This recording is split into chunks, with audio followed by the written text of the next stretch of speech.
कहो जो आपको दे दिया जाए। कहीं आपकी शादी न हुई हो ना तो मैं आपकी किसी ब्राह्मण कन्या से शादी भी करा दूंगा।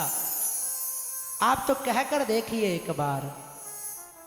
बोले हे राजन, मुझे शादी करनी नहीं है, क्योंकि शादी करने के बाद तो बहुत झंझट है। बोले क्या? बोले यदि शादी हो गई और फिर 2-5 बाल गोपाल हो गए और यदि उनमें से कोई एक आधा गुजर जाए ना तो फिर उस गुजरने के बाद जो रोया जाता है ना वो कौन करेगा? तो बलि ने कहा कि हे प्रभु, मरने के बाद रोने के लिए मैं किराए पे तो नहीं ला सकता हूँ। संतान आपकी जाएगी तो रोना तो आपको पड़ेगा ना, मैं नहीं कर सकता हूँ। जैसे ही यह कहा तो वामन भगवान ने क्या कहा कि ऐसा कर्म करें ही क्यों जिससे आगे जाकर रोना पड़े, पछताना पड़े। ये कर्म करें ही क्यों हम? वामन भगवान ने जब ऐसा कहा, उन्होंने कहा आप चाहो जो लीजिए, परंतु मेरा मन है प्रभु, आप जो कहेंगे वो व्यवस्था की जाएगी। और भैया वो तो ठीक है, बाल गोपाल हुए, फिर उनके भोजन पानी की व्यवस्था, उनके पढ़ने लिखने की व्यवस्था, बोले कोई टेंशन नहीं है। हिरण्यकश्यपु का जो वेद विद्यालय है ना, उसमें पढ़ाई लिखाई की व्यवस्था होगी और आपके सब बालक गोपालों का, आपकी पत्नी की सब व्यवस्था हमारे यहाँ से कुशाग्रह से होगी। उन्होंने कहा आप तो सब ही कर देंगे व्यवस्था, परंतु मेरा मन है कि मुझे शादी नहीं करनी है। उन्होंने कहा कि आपको कुछ न कुछ तो लेना होगा। भगवान ने कहा कि बलि, मैं ऐसा सोच रहा हूं, ऐसा कुछ लेऊं, ऐसा कुछ मांगूं मैं तुमसे जिससे मेरा धर्म भी न मिटे और तुम्हारा काम भी हो जाए। जब ये कहा तो उन्होंने कहा कि राजन एक काम करो। बोले क्या? बोले मुझे 3 पग भूमि दे दीजिए। बोले 3 पग भूमि? बोले हाँ, केवल 3 पग भूमि, जिससे तुम्हारा नियम भी, तुम्हारा भी दान हो जाएगा और मेरा नियम भी नहीं बिगड़ेगा। और हाँ सुनो, जो तुम 3 पग भूमि मुझे दोगे ना, वो मैं अपने पैरों से नापनी है, तुम्हारे पैरों से नहीं नापनी। बोले क्या? बोले हाँ। बोले तुम्हारे 3 पैर भूमि में तो एक आसन भी नहीं बिछने वाला है, 3 बिलांग के तो खुद तुम हो, तुम्हारे आसन कैसे बिछेगा? उन्होंने कहा कि मांगना था सो मैंने मांग लिया, आगे कुछ नहीं कहना चाहता हूं, देना है तो दे दीजिए।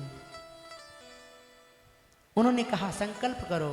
अब इधर भगवान जो शुक्राचार्य थे ना, उन्होंने आंखें बंद करके देखा तो वहां बामन में भगवान नारायण के दर्शन हो गए। जैसे ही नारायण के दर्शन हुए, शुक्राचार्य ने बलि को पास में बुलाया।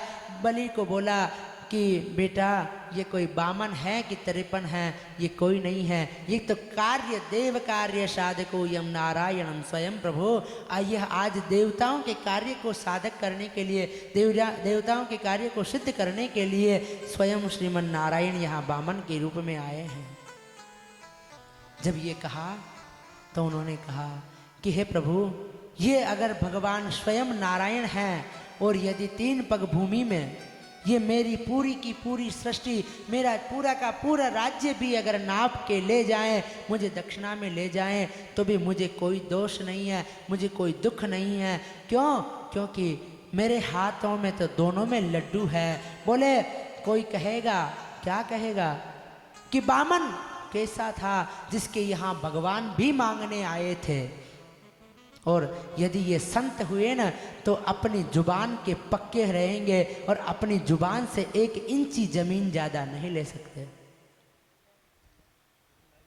भगवान ने कहा कि अगर तुम्हारे गुरु शिष्यों के बीच में अगर कोई वार्ता हो गई हो या हो रही हो और अभी नहीं देने का मन हो ना, तो मैं कभी बाद में आ जाऊंगा, अभी कोई चिंता नहीं है। तो भगवान बलि ने कहा कि ठहरिए गुरुदेव, आपकी बात को बाद में करेंगे, पहले मुझे अपना दान देने दीजिए।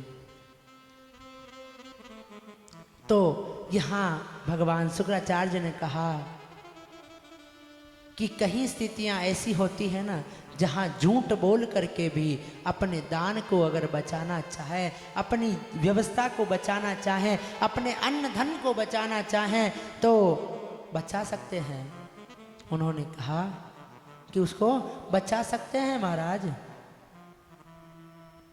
यदि बचाना चाहें तो। बोले क्या? बोले कहीं अगर आपको एक बार झूठ बोलने से किसी के प्राण बचते हो ना, किसी के प्राण बचते होगा तो उसको बचा लेना चाहिए, उनके प्राणों को बचाना चाहिए।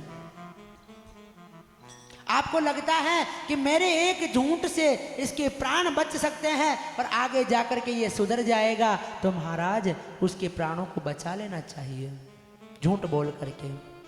यदि कहीं गौ हत्या हो रही हो, गौ माता में कोई संकट आ रहा हो और उस गौ माता को बचाना पड़े, कोई कसाई गौ माता के पीछे लगा है, उस गौ माता को ढूंढ रहा है और तुम्हें वहां अगर झूठ बोलना पड़े ना, यदि तुम्हें वहां कभी झूठ बोलना भी पड़ेगा तो झूठ बोल देना, उसमें कोई शंका नहीं है, वहां तुम्हें उस झूठ का भी प्रायश्चित नहीं होगा। और राजन सुनो, तुम राजा हो और ये तुम्हारी प्रजा है और ये जितना भी तुम्हारे पास है ना, ये तुम्हारी प्रजा का है, तुम्हारा कुछ भी नहीं है। 15% से अधिक ज़्यादा राजा का कुछ नहीं होता है, इसमें से 15% तुम्हारा है और 15% से ज़्यादा तुम इसका दान देने के अधिकारी भी नहीं हो। तो राजा ने कहा तुम्हारे उपदेश तुम्हारे पास रखो गुरुदेव, मुझे अपना कर्म करने दो, मेरे को पता है क्या करना है। यहाँ जैसे ही भगवान वामन के पास आए और भगवान वामन को कहा कि आपको जहाँ से चाहिए वहाँ से नाप लीजिए, तो उन्होंने कहा कि मैं संकल्प के बिना तो एक पग भूमि नहीं लूँगा तुमसे, क्योंकि संकल्प का मतलब तो पूरा रजिस्ट्रेशन होता है ना महाराज।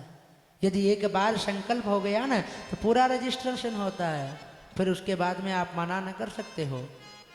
यहाँ आज भगवान को जैसे ही संकल्प लेने के लिए कहा और यहाँ शुक्राचार्य ने अपना रूप छोटा किया और कमंडलू की नली के अंतर्गत जाकर के बैठ गए। गोविंद ने क्या किया, अपने आसन की सीख निकाली और सीख को जैसे ही कमंडल की नली में डाला और वहाँ से शुक्राचार्य की एक आंख को पदार्पण करवा दिया। आज भी शुक्राचार्य की एक ही आंख है, एक आंख फूट गई है।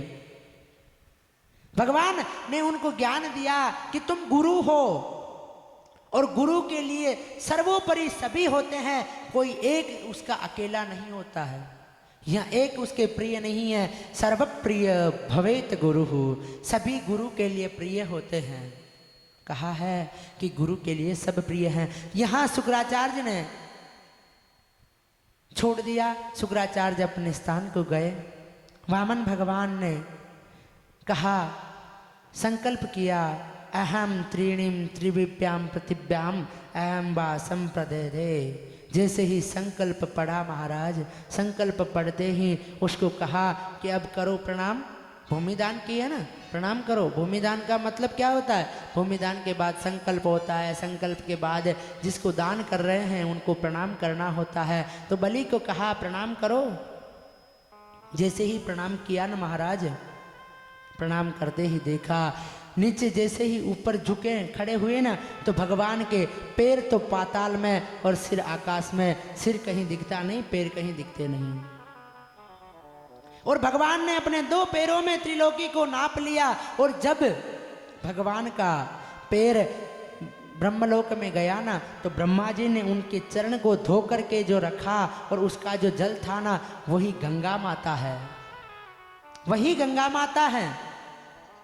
जो आगे आएगा प्रसंग, वो गंगा माता। बोल गंगा महारानी की जय। यहाँ वो गंगा माता है। और भगवान ने तीनों लोगों को नाप लिया। तीनों लोगों को नाप करके बलि से कहा कि बलि, जो तुमने संकल्प किया उसमें से अभी एक पैर बाकी है। महाराज एक बात कहूँ आपसे कि यदि आप और हम जैसा कोई होता बलि के सामने, तो भगवान ने कहा कि बलि तुम अपने संकल्प को पूर्ण करो। तो हमारे जैसा क्या कहता कि तुमने जो संकल्प लिया था तब तो वामन थे, छोटे से थे, छोटे बन करके नाप लो ना, मैंने मना कब किया तुमको। लेकिन ऐसी बुद्धिमानी का परिचय नहीं देना ही सबसे बड़ी बुद्धिमानी है, और वो भी भगवान के सामने तो सबसे बड़ी बुद्धिमानी है महाराज। जब ये कहा तो उन्होंने कहा, प्रभु आपने मेरे धन को ही तो नापा है, और प्रभु मुझे बताइए धन से बड़ा क्या होता है? बोले धनवान बड़ा होता है, जो धन का मालिक होता है। तो प्रभु मुझे बताइए, आपने मेरे धन को ही तो नापा है, धन का मालिक तो अभी मैं बाकी हूं ना। भगवान ने अपने गरुड़ को कहा, इसको बांध के पटक दो। उसको बांध के पटक दिया गया। भगवान प्रहलाद जी उतर के आए, बलि को छुड़वाया गया। बलि ने कहा, प्रभु अगर आप अपना तीसरा पैर रखना चाहते हो तो मेरे मस्तक पे रख दीजिए, मेरे मस्तक पे रख दीजिए, जिससे मेरा वचन भी अधूरा न होगा और तुम्हारे पैर भी पूर्ण हो जाएंगे। गोविंद ने कहा कि पुत्र बलि, धन से तो बड़ा धनवान, सबसे अधिक धन तो कुछ न होता है, उसका मालिक 100 गुना बड़ा होता है। इसलिए प्रभु आप मेरे सिर पर अपना चरण रख दीजिए और अपने तीनों पैरों को नाप लीजिए। जैसे ही यह कहा भगवान ने तीसरा पैर उसके सिर पर रखा और जैसे ही दबाया, उसको सुतल लोक का राज्य दे दिया। आज यहाँ बलि की पत्नी तो बलि से भी काफी आगे निकली महाराज। वो आकर के उनके सामने दंडवत कर प्रणाम कर स्तुति करी। उन्होंने कहा, देवी तुम्हें क्या चाहिए? बोले, दिया था वो आपका था, देना था दिया था, वापस ले लिया। जो कुछ हमारे पास था वो आपका ही तो था, पहले दिया अब वापस ले लिया, उसमें मेरा जाता क्या है? और मेरे पति का भी जाता